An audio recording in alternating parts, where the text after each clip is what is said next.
So in Isaiah chapter 14, from verse 12 to 14, it is written, "And I will ascend unto the heavens, and I will build my throne above the stars of God."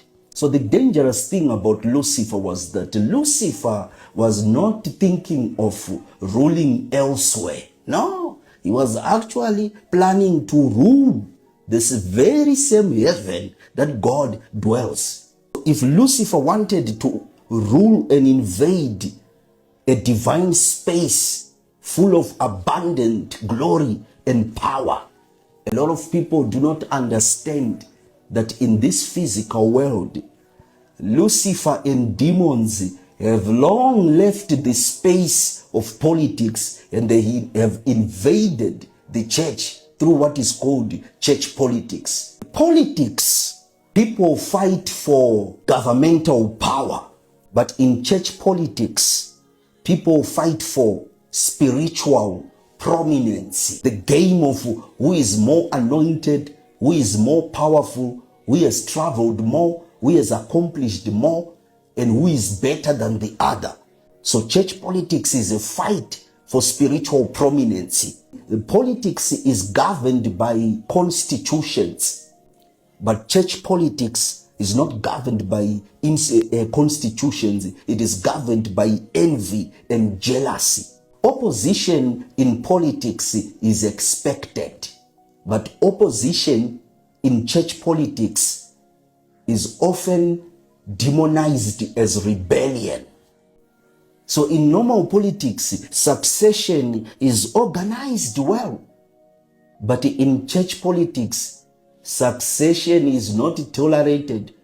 The pastor or the prophet and his wife and children, they will not discuss matters of succession of the ministry in committees. They discuss such topics in their bedrooms with their wife.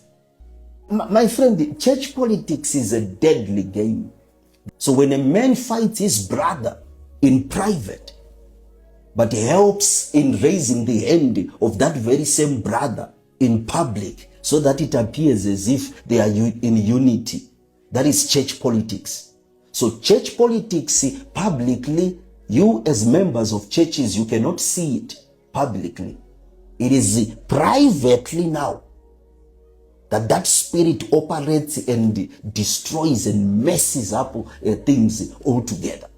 In Matthew 27, from verse 18, it is said, "For he knew that it was out of envy that they had delivered him." So you can imagine that Jesus knew that the Pharisees and the Sadducees had delivered him into the hand of the politicians to be crucified because of envy. So it means the Pharisees, the Sadducees, and the scribes who were church leaders in that time, the success of Jesus Christ of Nazareth began to expose their insecurity. And they fought the Messiah, not that the Messiah was false or fake. They fought the Messiah because the success of Jesus Christ in ministry was beginning to expose their insecurity. So they decided to plot a way to do away with Jesus Christ. My friend, that is the DNA of church politics. Pilate himself, who was a seasoned politician, was actually better than the Pharisees and the Sadducees, because at least he had a heart and sympathy.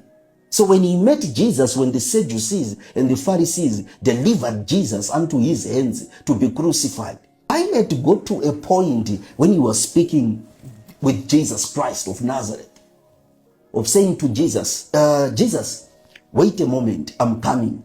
Pilate came out of that room and went where the Pharisees and Sadducees were sitting, gathered, waiting for the verdict of Jesus to be crucified. And Pilate said to these guys, "You guys, I'm sorry.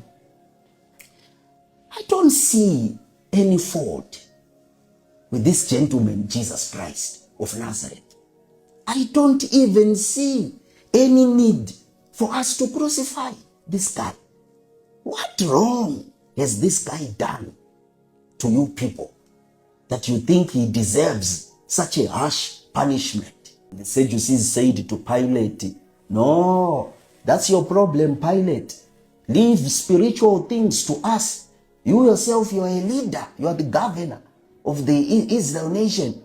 But the moment now you begin to judge matters of the Bible, we are the ones ordained to preach the gospel and the Bible. So we are messengers of God. It is God who has communicated to us that this guy, Jesus Christ, is false, is leading people astray.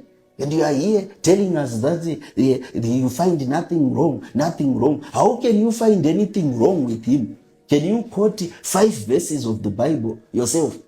No, guys, I was just trying to understand. No, leave this matter to us. So you think this entire group of Pharisees and Sadducees and scribes, we are wrong and you are the one correct? We are telling you that this guy Jesus is a problem. He's leading people astray, all of us.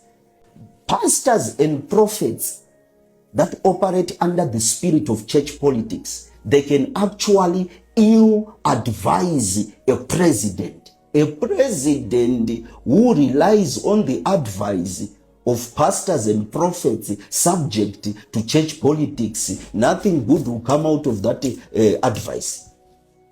The more he communicated with Jesus, Pilate, he could see that, no, man, this is not it. These guys are simply envious of this gentleman here. Pilate went back inside, took a dish of water and washed his hands and said, guys, I don't have anything to do with the death of this guy.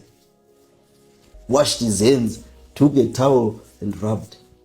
And Jesus was taken away. So any pastor or prophet who operates under the spirit of church politics, even his members, will be like that as well. Meaning if he speaks vulgar language insulting people, his members again will speak vulgar language insulting people. Meaning if he runs down everyone and thinks he's better than everyone, his members again will run down everyone and think he is better than everyone as well. So the influence of church politics, when it engulfs a pastor or a prophet, it takes again with it the congregants and the members. You will be the biggest idiot on this planet if you inherit the enemies of your pastor or your spiritual father. The revival that we are all expecting is not waiting for new anointing. It is waiting for us to do away with church politics. Because there is no spirit of revival that can survive and thrive in a climate full of church politics. You don't overcome church politics by joining church politics. You kill church politics by succeeding beyond church politics. The moment we begin to step on divine altars under the spirit of manipulation and greed and envy and jealousy, the devil will not be afraid of the fire that we carry. We are very good at praying in Africa. So our prayers leave God with no option but to bless us again and again and again with revival. But we keep destroying that revival with our own hands. So God can raise a prophet that will make a global impact. But if that prophet is not careful, he will cause again one of the biggest divisions, and you engineer again the biggest operation of breaking the hearts of people. So meaning when prophets rise, they begin to take advantage of their dimensions to harass people, to manipulate people. So the good thing that the Lord had meant is overturned